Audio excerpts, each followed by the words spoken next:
Getting Over It has one of the greatest but most frustrating speedruns I've ever tried, and I've tried a lot. The game is built for multiple playthroughs, and with each one, you start doing things you would never dare to try before. You get to the point where it's the most fun game in the world, and the most frustrating. This is how fast you can speedrun Getting Over It with Bennett Foddy in 1 week. Now, like every game I speedrun, I've beaten it at least once, so if you want my true first time, it was 5 hours and 22 minutes, but I wouldn't really call that a speedrun given how much I quit during my casual playthrough. So on day 1, it was time for my first speedrun, and I was aiming for a sub 1 hour. But before we delve into that, I want to discuss how the speedrun of Getting Over It works.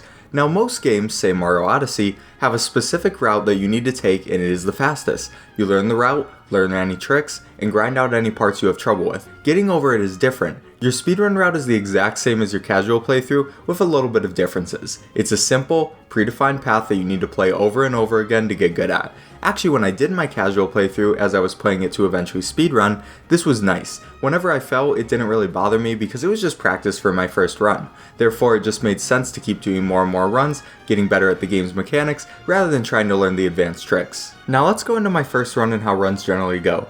The run starts with you going to the right for a while crossing some trees and boulders. Then we need to climb up this area until we get to one of my weak points, the chimney. This area is awkward because there isn't much space to move your hammer, but I got it pretty fast my first round, surprisingly. Then we climb this tower, which simply requires not pushing off at the wrong angles, until we make our way to this crane and shimmy our way over there.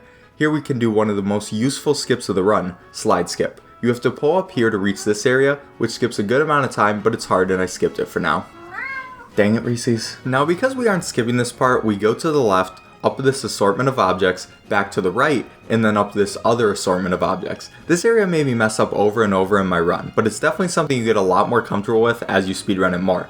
And now we get to one of my worst areas, Orange Hell. First you have to start with a pogo jump and then catch yourself. Then we have to make it up these terribly shaped rocks which are really easy to slip on. Yeah, I fell a lot here. But finally, if we can make it through all this, we can climb this tower, experience a jump scare, and make it to a spot where we're safe. We continue to the right until we get to another area I had trouble with, until I learned something I find out later. You have to pogo stick here, catch yourself, and then make it past this hat, which is so incredibly annoying. And now it's time for a simple, precise anvil jump before making it to the floating snow rocks. Yeah, this area took me about 20 minutes this run. You hate to see it. We make it past these floating rocks with some semi-careful jumps, and now we get to a bucket, which we pogo to, pull ourselves up here, and pogo to the rest of the mountain. Now we get to the ice mountain where there are a bunch of hidden openings that you have to latch onto. It's really hard until you learn where these are. Once you do, you can go up much faster. With enough runs, we can pull ourselves up effortlessly, but for now, it was really slow. And now pretty much our last obstacle is this tower, and it's the hardest tower to climb. These objects can be hard to launch off of, and yeah, it might have taken me a bit. Eventually I got the tower down though, and I was able to make it to space. Now it's just a matter of launching off these rocks in the low gravity and finishing off your run, leaving us with a time of 1 hour, 17 minutes, and 15 seconds, which is different than my timer, so I'm not really sure how that works. So that ends day 1, and let's see what happens with day 2. Now day 2 started with a run that just looked really good. I did fail the chimney for a bit, but after that, it was just time saves. Well, until this.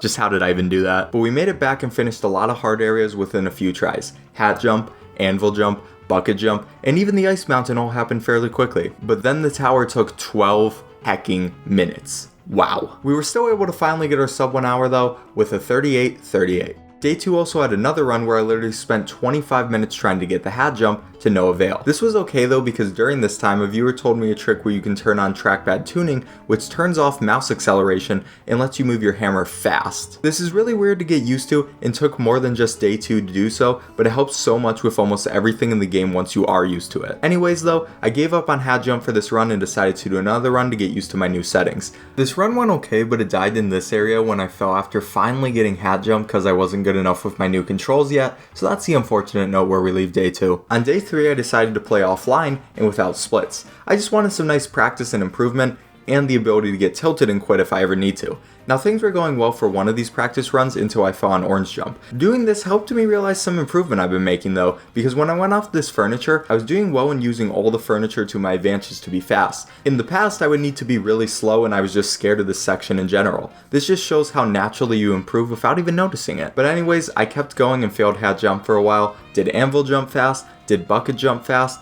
and failed climbing the ice mountain for a bit, and now I struggle with the tower climb like always, but I was able to get a new PB of 28 05. And then we get to day 4, which is just awful. First, my timer stopped working, so I had to use this atrocity, and then I didn't make any progress and tilted out of my mind.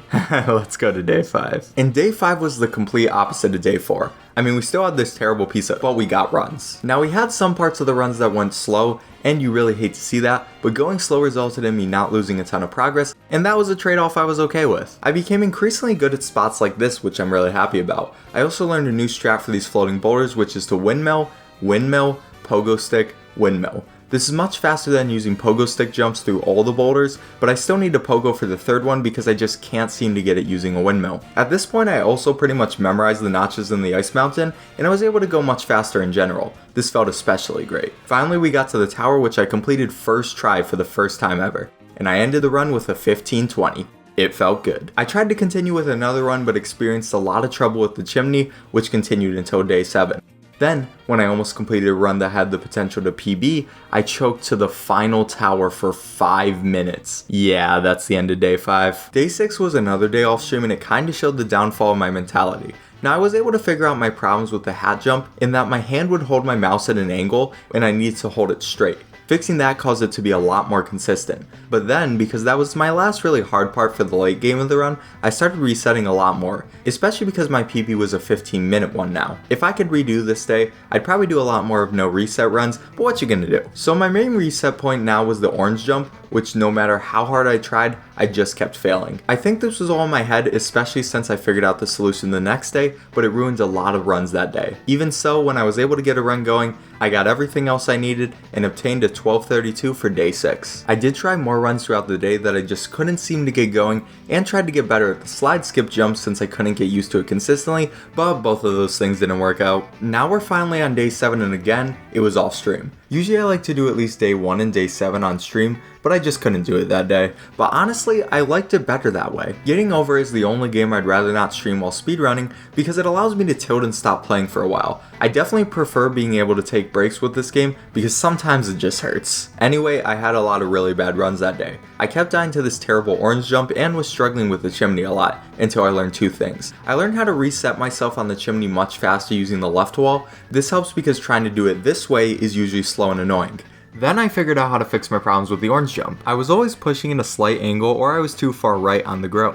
I needed to push straight up at this part of the grill and easily catch myself. Yeah, that was it. I hate that I didn't know these simple fixes before, but after many different attempts, I got a run that blew past these and kept on going. Now Bucket took a bit, but I was very comfortable with the ice hill, which I just went up really quickly, and by the way, this is an awesome feeling to do this. Then I did the tower first try, messed up a tiny bit in space, and ended with a 9:57. I was ecstatic. I got the sub 10, and then I deleted the game. Finally. So this was an interesting week. Getting Over it may be one of the most aggravating speedruns I've ever played, but also one of the most rewarding.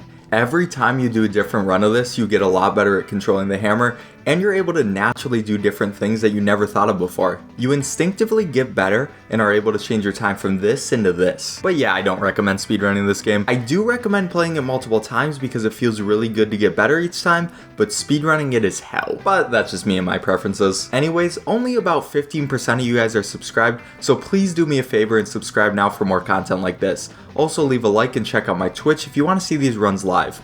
Anyways, enough shilling. My next speedrun for 1 week will be Ocarina of Time, so we'll see what happens.